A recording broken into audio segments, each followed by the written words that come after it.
चलो इस क्वेश्चन में क्या दिया देखो, athletics complete one round of circular track of radius R the displacement at end of 2 minute 20 seconds. Okay, क्या बोला है एथलेटिक्स से वो सर्कुलर ट्रैक दिया, कंसिडर करते हैं हमारे लिए सर्कुलर ट्रैक हो गया, इसका रेडियस कितना आर है। अब इस राउंड कंप्लीट करने के लिए उसको कितना टाइम लग रहा है, 40 सेकेंड्स। तो बोल रहा है कि 2 मिनट 20 सेकेंड में डिस्प्लेसमेंट कितना होगा। ठीक है, तो अब इस क्वेश्चन में डिस्प्लेसमेंट निकालना है आपको। तो डिस्प्लेसमेंट निकालने का तरीका क्या होता है, इनिशियल और फाइनल पोजीशन को पहले एक स्ट्रेट लाइन से मीट करना है, और जो स्ट्रेट लाइन का लेंथ आएगा उसको क्या बोलेंगे, डिस्प्लेसमेंट। तो हमें क्या ढूंढना पड़ेगा कि इसका इनिशियल पोजीशन और फाइनल पोजीशन किधर है सर्कुलर ट्रैक पे। तो सर्कुलर ट्रैक को कंसीडर करते हैं, यहां से स्टार्ट कर रहा है, तो t इज इक्वल टू 0, ये इसका इनिशियल पोजीशन हो गया। अब 2 मिनट 20 सेकेंड के बाद ये सर्कुलर ट्रैक पे कहा है, ये कैलकुलेट करते हैं। ठीक है, तो अब इसका कैलकुलेट करने के लिए जो टाइम अपने पास दिया, कितना दिया, 20, कितना दिया, 2 मिनट्स, कितना दिया, ये 2 टाइम इज 2 मिनट प्लस कितना दिया, 20 सेकेंड्स। अब ये जो मिनट है इसको भी सेकंड में कन्वर्ट करें, बिकॉज एक राउंड का हमें सेकंड में देख रखा है, तो उसको लिखता हूं 2 into 60, ये भी सेकंड्स में हो गया, प्लस ये 20 सेकेंड्स।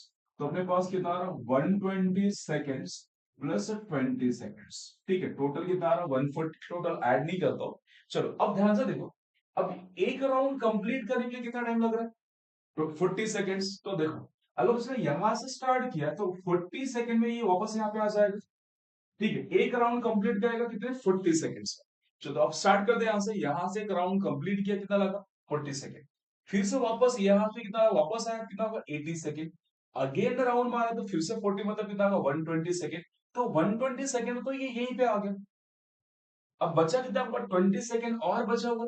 तो 20 सेकेंड में सोचो कहां पे रहेगा अभी, तो 40 सेकेंड में पूरा राउंड कंप्लीट हो रहा है, तो बचे हुए 20 सेकेंड में वो हाफ में ही आएगा, मतलब ये यहां रहेगा। तो आप बोल सकते हो कि फाइनली यहाँ पे t इज इक्वल टू कितना हो रहा है, ये टोटल टाइम कितना हो रहा है इस 140 सेकेंड्स। तो finally t is equal to 140 second पे यहाँ पे। क्लियर, इनिशियल और फाइनल समझ में आ रहा है।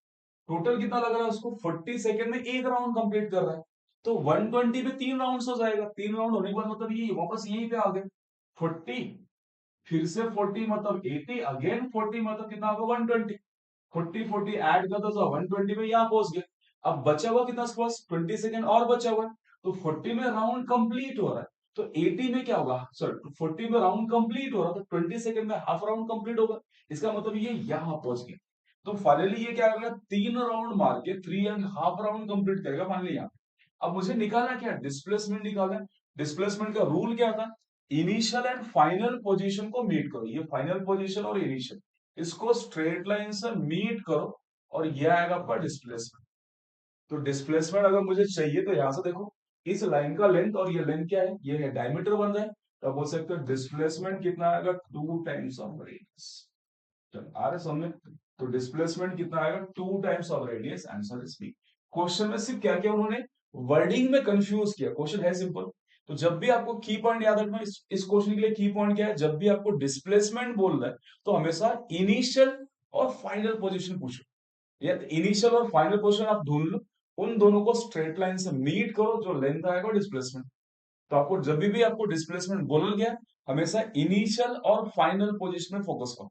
इनिशियल पोजीशन मिल गया, फाइनल मिल गया, फिर दोनों को मीट करके डिस्प्लेसमेंट निकाल सकते हैं। चलो क्लियर समझ में, थैंक यू।